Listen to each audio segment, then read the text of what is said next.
Bismillahirrahmanirrahim. Assalamualaikum warahmatullahi wabarakatuh. Berjumpa kembali dalam mata pelajaran biologi kelas 10. Hari ini kita akan melanjutkan bab tentang ekologi bagian kedua, di mana materi yang akan kita bahas yaitu tentang interaksi antar spesies. Interaksi antar spesies ini merupakan bagian dari interaksi dalam ekosistem, di mana interaksi dalam ekosistem itu memiliki beberapa prinsip. Yang pertama tadi interaksi antar spesies, yang kedua terjadinya arus energi atau aliran energi, yang ketiga terbentuknya rantai makanan dan jaring-jaring makanan, dan yang terakhir adanya siklus materi atau daur biogeokimia seperti daur air, daur karbon, daur oksigen, dan daur nitrogen. Oke, kita bahas prinsip yang pertama yaitu interaksi antar spesies. Interaksi antar spesies ini memiliki beberapa tipe. Yang pertama adalah netralisme, yang kedua simbiosis, yang ketiga protokooperasi, yang keempat antibiosis atau amensalisme, yang kelima kompetisi, dan yang keenam predasi. Baiklah, kita akan bahas satu persatu dari tipe interaksi antar spesies ini. Pertama, ada hubungan netral atau netralisme. Hubungan netral atau netralisme ini adalah interaksi antara dua atau lebih spesies yang masing-masing tidak terpengaruh oleh adanya asosiasi atau hubungan.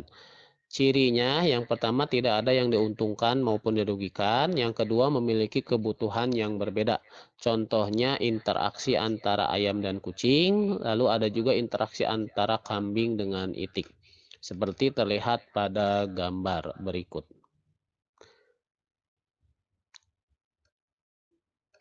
Tipe interaksi yang selanjutnya ada simbiosis mutualisme. Simbiosis mutualisme ini adalah hubungan antara individu beda spesies yang keduanya saling menguntungkan dan saling membutuhkan, sehingga asosiasi tersebut merupakan keharusan atau kewajiban. Jadi, bila ada salah satu organisme yang mati, maka akan sangat berpengaruh terhadap organisme yang kedua, atau bisa juga membuat kematian. Contohnya pada lisenes, ini mutualisme antara jamur dengan cyanobacteria, lalu ada usus rayap yang mengandung flagellata. Perhatikan pada gambar, ini adalah simbiosis mutualisme pada lisenes, tidak bisa dipisahkan ya antara jamur dengan cyanobacteria. Lalu juga di usus rayap ini ada flagellata yang membantu rayap untuk bisa memakan kayu seperti itu. Itu simbiosis mutualisme. Selanjutnya ada simbiosis komensalisme. Simbiosis komensalisme ini adalah hubungan antara dua individu di mana yang satu mendapat untung dan yang lain tidak berpengaruh apa-apa. Contohnya pada tumbuhan paku atau anggrek menempel di pohon, dan ada ikan hiu dengan ikan remora. Seperti tampak pada gambar berikut. Itu adalah gambar pohon dengan tumbuhan paku sarang burung. Lalu ada ikan hiu dengan ikan remora. Selanjutnya ada simbiosis parasitisme. Ini adalah hubungan antara dua individu beda spesies di mana yang satu untung sebagai parasit sedangkan yang lain rugi. Berdasarkan letaknya, parasit dibedakan menjadi dua macam. Yang pertama adalah parasit internal atau disebut endoparasit. Dan ini parasit ini terdapat di dalam tubuh inangnya. Ya, contohnya cacing Ancylostoma caninum. Ini parasit pada mukosa mulut. Lalu jenis parasit yang kedua ada parasit eksternal atau disebut eksoparasit. Ini parasit yang letaknya di luar tubuh inang, contohnya benalu pada pohon mangga atau tali putri pada pohon jambu. Terlihat seperti gambar berikut. Ini adalah contoh parasit eksternal atau eksoparasit, yaitu benalu pada pohon mangga. Selanjutnya ada protokooperasi. Protokoperasi ini adalah hubungan antara individu beda spesies yang keduanya saling menguntungkan, tetapi asosiasi yang terjadi tidak merupakan keharusan atau kewajiban. Contohnya pada kerbau dengan burung jalak dan bunga dengan kupu-kupu. Ya, bisa dimengerti. Jadi contoh jalak dan kerbau ini kenapa tidak masuk mutualisme? Kenapa masuknya protokoperasi? Karena burung jalak mendapatkan keuntungan berupa kutu sebagai makanannya. Namun burung jalak bisa mendapatkan makanan dari sumber lainnya, misalnya semut, ulat, belalang. Sementara itu kerbau mendapatkan keuntungan karena terbebas dari kutu, dan ini tidak merupakan keharusan. Jadi kalau tidak ada burung jalak pun atau burung jalak tidak ada kerbau pun, kedua organisme masih bisa tetap melangsungkan kehidupannya. Begitu juga dengan bunga dan kupu-kupu. Yang selanjutnya ada amensalisme atau antibiosis. Ini adalah hubungan antara dua organisme di mana organisme yang satu membuat matinya organisme yang lain. Interaksi ini melibatkan zat alelopati, yaitu zat yang mempengaruhi pertumbuhan, kelangsungan hidup, dan reproduksi organisme lain di sekitarnya. Contohnya jamur Penicillium notatum dengan bakteria dan ganggang Scenedesmus yang mematikan bakteri. Untuk lebih jelasnya bisa kita lihat pada gambar berikut. Jadi jamur Penicillium notatum akan menghasilkan antibiotik, dan antibiotik ini bisa membunuh bakteri. Nah, untuk selanjutnya ada perbedaan dari yang tadi Bapak jelaskan. Yang pertama, perbedaan mutualisme, komensalisme, parasitisme, amensalisme, dan protokooperasi.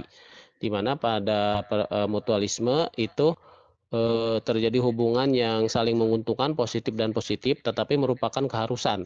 Kalau protokoperasi sama, saling menguntungkan tetapi tidak merupakan keharusan. Sedangkan untuk komensalisme, satu untung dan yang lain tidak mendapat tidak untung atau tidak rugi. Sedangkan untuk parasitisme, satu untung, satu rugi.